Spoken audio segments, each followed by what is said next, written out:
পড়তে যাই মনে হইল ফেরে শোকে ওমা গো কোথা থেকে আর পড়তে চিনি গো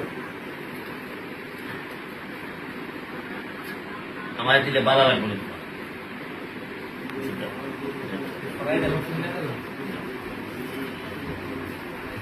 তোমার যে করাইতেও পারে থ্যাংক ইউ থ্যাংক ইউ ঠিক আছে তোমার একটু পড়াইতে দেখি তোমার একটু পড়ালেখা করলে তোমারও আমি একটা টেকা করতে তোমার যে সুন্দর করে বানাইছে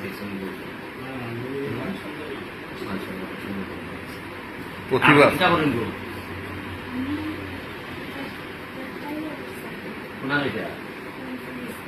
কলিপুর ঠিক আছে তুমি আমার পিএসের সাথে যোগাযোগ রেখে নিয়ে পড়াশোনা করো তো মালা করিয়া তাই ঠিক আছে